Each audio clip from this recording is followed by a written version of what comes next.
Good evening and welcome to Your Vote 2017, a closer look at the polls in PNG.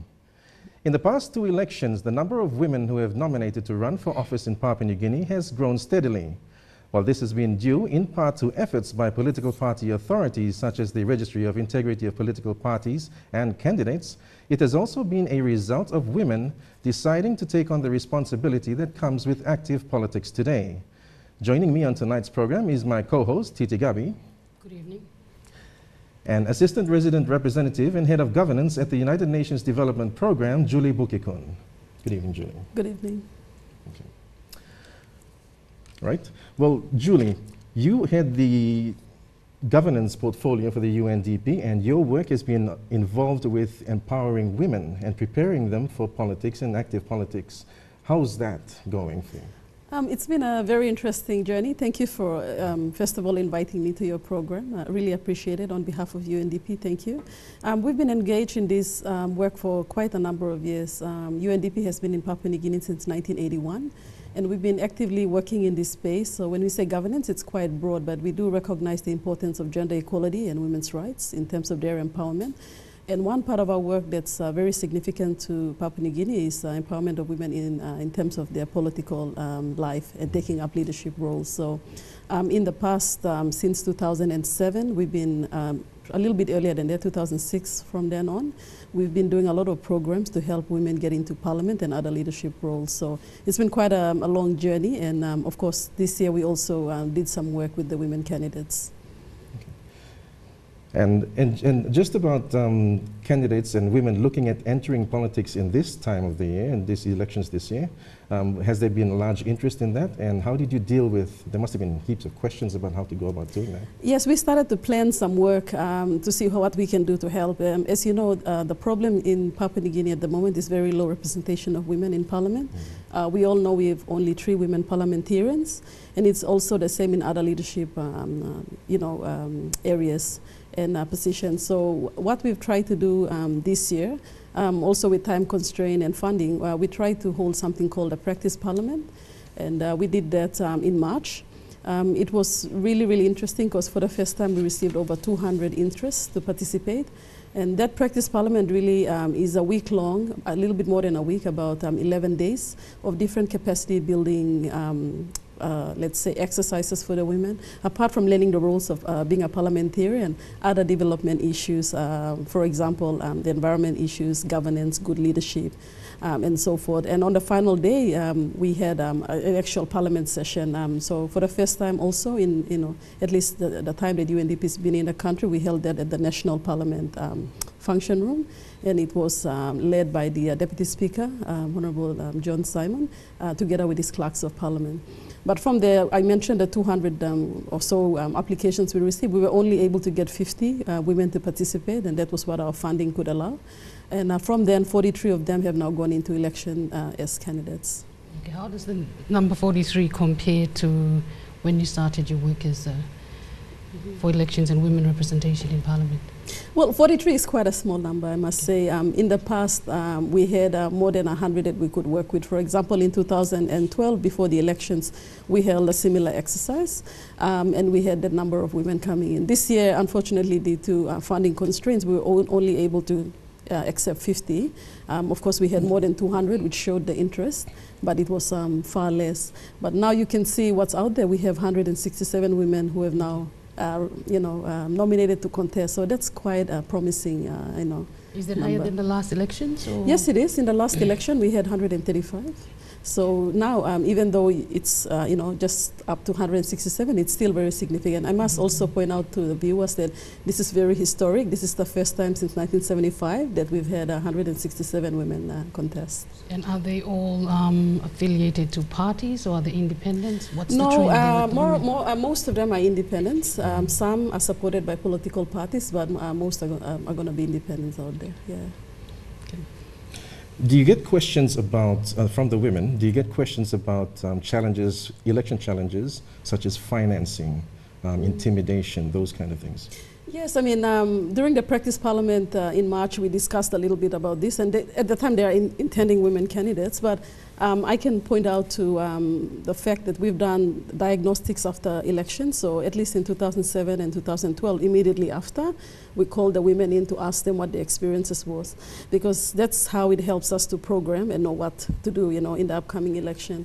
And during that time, at least in 2012, a lot of women said they faced financing issues. There were issues around, let's say, bribery, where they said those were anecdotal. Unfortunately, no, there's nothing that we can say that, you know, it's documented. But at least from our discussions with them, intimidation, the threats they've received, and other security issues, of course. So those kind of issues are very real, and you know, that's some of the concerns that the UN has, at least this time around in the elections. Given that scenario, do you is there a push by UNDP to encourage female intending candidates to align themselves with political parties? Well, it's not only that. I mean, when you get to learn how a party works, there's benefits as well, and that's what we discussed with them during the different initiatives that we've had with them, including the practice parliament in March.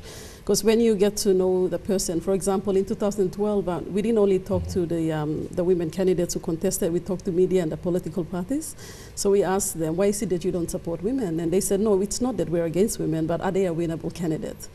So that's the thing, which is, I think, a fair, you know, notion from them. So for the women, we're saying there are benefits to join a political party, to be under the banner, for fundraising and so forth, but you need to know how to get into the party, either as a member or working your way up to an executive. So. Okay.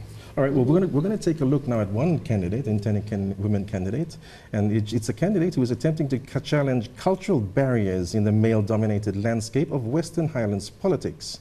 Businesswoman Rachel Mura began a Kaiba business when she was just 24, and last month nominated for the Western Highlands provincial seat. While her campaign style lacks the extravagance of Highlands politics, she says it's all about winning the hearts and minds of women and ordinary people in the villages. Rachel Mura started a small business 20 years ago. Her portfolio has grown over 2 decades to include properties in Australia and the Philippines. She is a homegrown small business success story. To become a businesswoman never popped up or wasn't in my mind when I started, actually. I was just trying to do something to make ends meet for the family. But why politics? It's a question she's answered countless times over the last month during her campaigns. If all of us, we just get the power now, go live in Australia, mostly, the people are left on their own, and big difference and stuff. That's the way we are right now.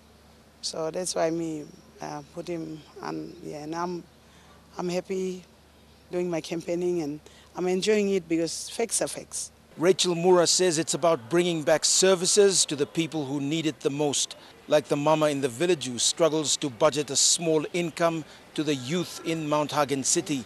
There's a lot of women and children. You can see in Mount Hagen, there's more young men between 20 and 30, just flooding, wasting time, doing nothing, sitting on those pathway. And a lot of women have been crying to budget a 20 kina. Life's been pretty tough on a lot of us. One of her main policies is to create the Western Highlands Microbank, an institution she wants to use to empower women and create business success stories. I want to join the party that's going to form the government, because one of my conditions is if that government is going to empower Western Highlands Women's Microbank, in which it will help every woman is going to be the owner. Western Highlands women and girls will be the owner of the bank.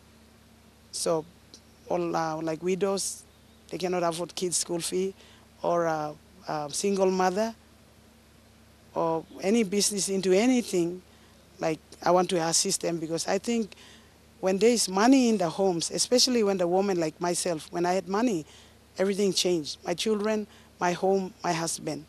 Rachel's family spans 2 provinces, part Engen. She's a strong supporter of the Enga Governor, Peter Ipatas, and plans to be in the party coalition that forms the next government.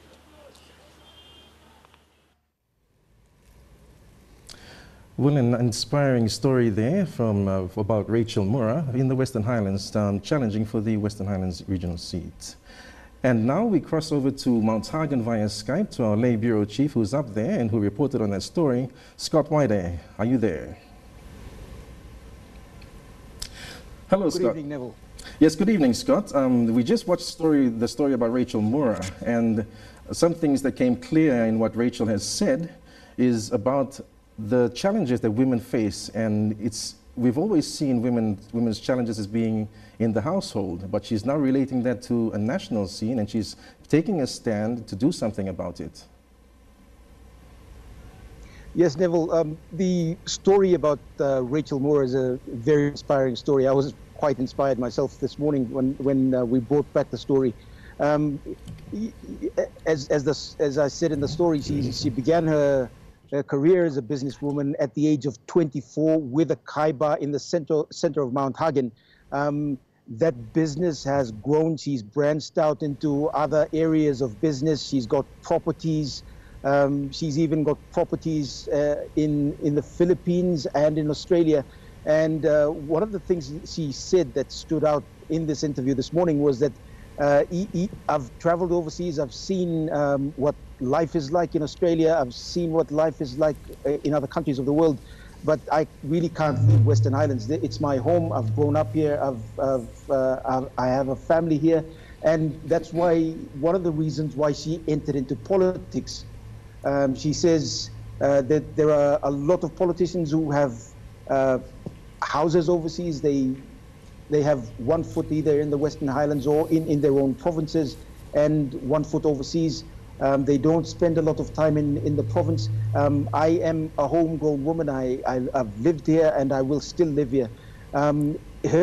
Her policies center around the welfare of women because, as you know, Western Islands politics is pretty much male-dominated, sorry. And for a woman like Rachel, a businesswoman, successful businesswoman who's trying to break that barrier and break that norm and venture into politics is quite a feat in the Western Islands, not just in the Western Islands, in various other parts of the country as well. So it's a huge challenge. She doesn't have the vehicles that follow her around or the supporters that follow her around, but it's the little text messages, the support that she gets from women in her communities, in the communities where her husband comes from, that's very inspiring for her. She understands that she may face a loss and may even face a victory at the end of counting, but she's very determined. She's very much into this election process. Thank you, Scott. And it's an inspiring story at this stage of the elections, and we hope that Rachel will be doing well in her campaign period leading into polling. We're going to take a break now. You're watching the Vote 2017, an MTV News production on the 2017 national elections. Next up, we speak to voters and get their views on how they perceive women candidates in this election. Don't go away. We'll be right back.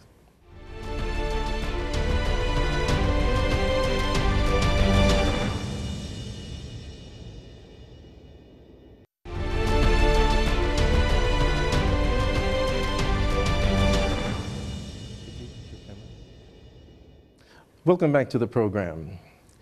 In this year's election, there is a keen interest from different parties to see how many women will be voted into Parliament. Work has gone into encouraging more women to participate, not only as candidates, but also as voters. We were keen to find out what voters were thinking about women candidates, and the results are interesting. You want candidate Mary Yusenab Papua New Guinea Milak talk. Thank you, because you strong Mary Yusenab. Bal lives in the Kairukohiri district. He and others we spoke to believe more women should be in Parliament. You know, with our Parliament is dominated by males, so I'm pretty sure if females are voting to Parliament, I'm sure there'll be differences made, especially in terms of governance issues. In a home, there's a father and a mother. And the father and mother, they balance everything. So in a parliament too, there should be women and men too. Now, suppose all Mary go into parliament meeting us by good law debate, good law policy, good law governance. I'm gupla lol sana because plantita mi plamagi olman logo sana. Samplaman ol sana polno sating mi pla olmeri especially. Sabo sol sisit mi pla olmeri kari heavy blun plago and lu olmeri balu blo mi pla. All ma blue me, all sister blue me, I'm all very important. Long, firstly the house, because all Mary all backbone plus the country na backbone the house. Like water, like power, we don't have things like that in our community. So, I'm good plus I'm almost making all Mary, well by sanap na. By look lo heavy blomi plol Mary in Salo Parliament. Others are not so convinced. Molin is from the Eastern Highlands, a province with a sitting woman governor. Yet me been given first vote lo Maria. Maria na mi luki mo se mi trust him o se Mary emina plo make him mogeta santin. Now na mi give him vote logam. But then mi luki mo se sample something emino right. Vero, who resides at Laloki in the Central Province, is also not convinced. Yeah, now at a moment a minute until what you want by Mary. Like me plus the Central, no one by Mary son up so. Maybe one black candidate number must stand up, but them no come so in face to me blow. Boogie me blow, mama tuna, sit down and me blow, talk to one time me blow. But others will be standing behind their conviction that more women should be voted in. She's not my preferred candidate, but because she's a woman, I will give her a chance. Because, women who are successful in their own right, it's already a plus, we should consider them. Me by vote all triple merita so. Me no naging vote lol man. Pa me one na vote 2, 3 vote lo pa me ging go less lol triple meria. Give you one vote, lo one female candidate stop lo electorate play. So, let them go to parliament na imbelo game. So we got some change come up. Well, some interesting views there, June. We've got an array of views there. We've got views about what responsibilities women take care of, not just in the home, but also outside of the home. And we've got views about their potential to be leaders. And you also have differing views from different sets of people, okay? Perhaps the educated and those in the villages, settlements. So there's differing views there, so I guess your job is to bridge that and raise awareness. Or what's your take? Yes, I mean, we get that all the time in our work, so it's nothing new. We understand when people react. When you see the women saying something positive, it's because I think they're tired of what has happened today. They really want a change. And I also noted the others, perhaps they don't quite know who the person is and what the person will bring. So, it depends, as voters, they need to be informed. There needs to be enough awareness about, what this election is about, who are the candidates contesting, what are their policies, platforms, all of that. So it's a natural reaction, but I also want to go back to the fact that one of the biggest barriers in Papua New Guinea is the culture we have where male dominate, and that is very real, and that's part of why we continue to work in this space to empower women to try to take up these roles. Otherwise, it'll be very, very difficult for them to stand up and be elected. So we've been trying to do this, and the reactions from the people that we just saw, I think are quite interesting, and they also show what's out there, which is good for us to see. But I want to encourage people to also know that voting, it's about voting a good leader. Yes, we're talking about women, but it's about the leader that will come back and bring the development and the changes that will improve people's lives. So that's what it's really all about. So what we're doing here is, because there's very, very few women, we're trying to give them the opportunity, because we know there's potential in women as well as men, but because the numbers are so less, we're trying to help them, get into those roles. Okay. Now to take a big picture look at how women candidates have fared in terms of numbers from each election since 1997. So we have a graphic here that's come up, and it shows the growth of the number of women candidates from the 1997 election and each election afterward until this election. So it shows a steady growth. Is that reflective in the numbers? Yeah, well, it's positive.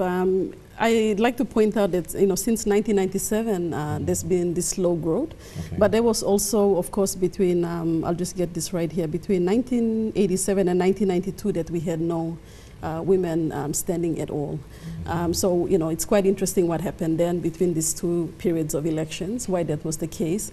But afterwards, some of the things that we've done, at least on the UNDP side, we've been trying to make sure that this awareness gets out. So we've also mapped where our interventions were, you know, done. During each election, we could see the spike going up slowly. So it is positive at the moment. You know, at any one time in our history, there's been only 7 women elected. So you can imagine now we have a parliament of 111. That represents, 3 women represents 2.7% of women being represented.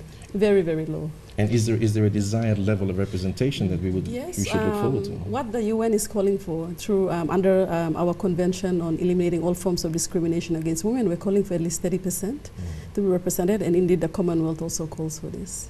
Okay.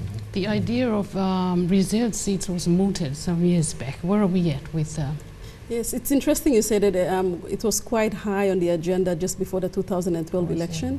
We started that work after the 2007 election, after the diagnostic work we did, showing again the challenges of the women. So it was clear that we needed some kind of measure to help. And these are called affirmative action, where you're trying to help something progress. And in this case, women's leadership or taking on those political positions in parliament. So we started by having a concept of appointment, but that was heavily contested. So the next option was to go through reserve seats where they would be actually elected.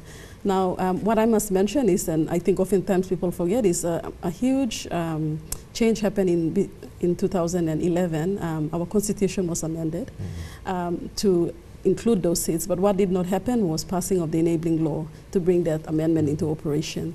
So since that time up, we've been trying to revisit that, that issue of getting women into parliament. If it was passed, there would be 22 women coming in. That does not reach the 30%, but it would be good enough. And what I also want to take the opportunity to make clear is that under that provision, it has what you call a sunset clause. It would not last forever, but it would go on for 3 terms, simply because we can see the field is uneven.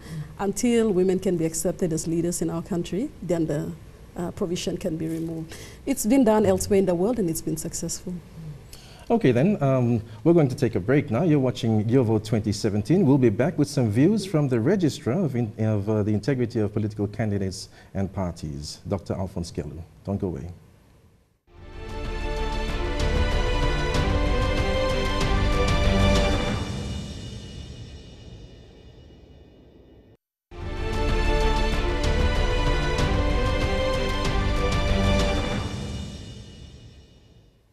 Welcome back to Your Vote 2017. We continue our discussion on women candidates now, but from the perspective of the Registry of Integrity of Political Parties and Candidates Commission, Dr. Alphonse Gelu.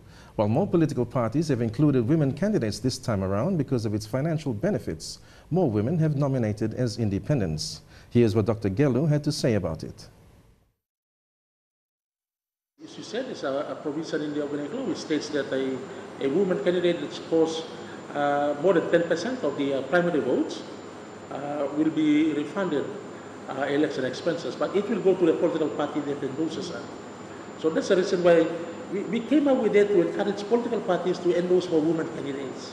Are you seeing that in these elections? No, I think it's the other way around. In fact, I think there'll be more women contesting as independents rather than endorsed by political parties, and that is something that we still need to work on. Okay, so interesting point there by Dr. Gelu.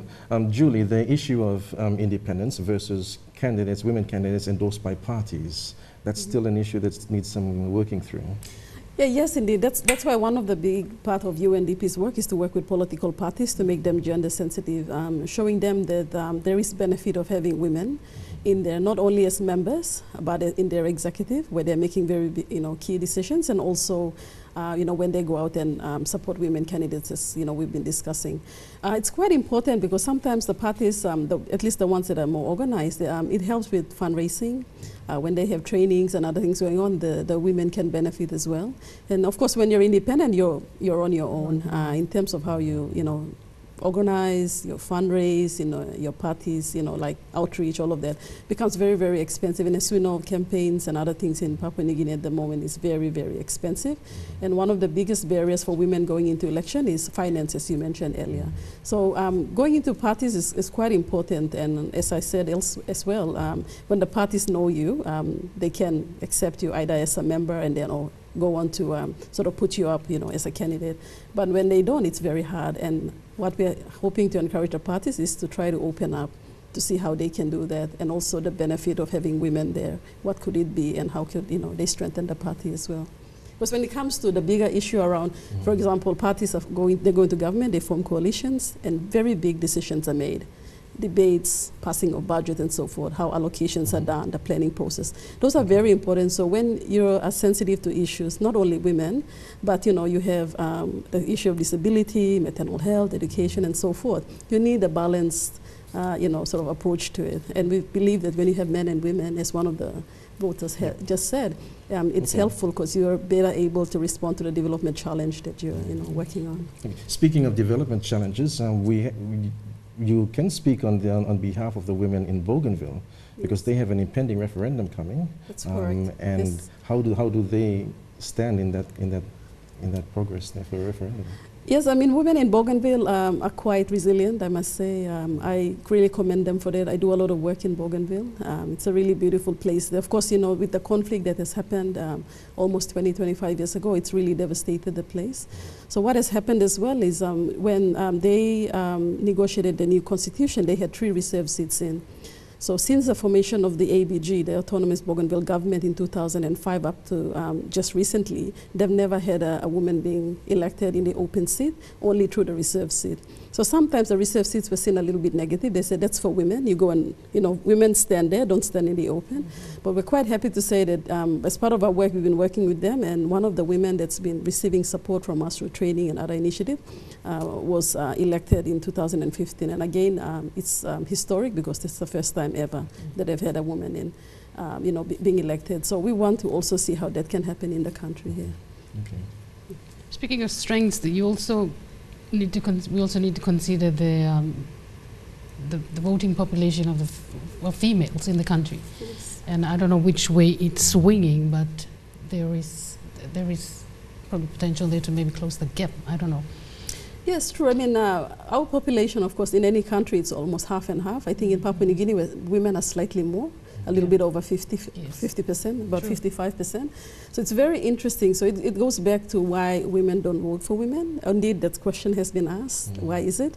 And I think one of the things is coming back to our culture, how we were brought up, and the context that we live in, and how children are nurtured and they're growing up, and what they view, as the head of the household, or the leader, or the decision maker, and so forth. So I think it goes back to that, and that's one of the biggest things we need to deal with in the country, to create awareness and move away from a kind of culture like that, where only men can be leaders and women are probably seen as not able to go to that level. Okay. Well, Julie, thank you very much for your time on the program tonight. I mean, you've given us some insights that explain some of the views that we've heard from our people tonight, and I think our viewers really appreciate that. Yeah. Thank you very much. I really appreciate your program, and I think it's a very important time in our history in Papua New Guinea. It's a very important election, and we really congratulate both men and women candidates. And for the women candidates, I must say they're very courageous, determined, and we can only wish them the best and see more coming. Sure. That sounds progressive. And that's a wrap on Your Vote 2017 for tonight. Be sure to tune in tomorrow night when we speak to Chief Ombudsman Michael Dick on the OCPNG's role in this year's election. Until we meet again tomorrow night, I'm Neville Choi. And I'm Titi Gabi. Good night. Good night.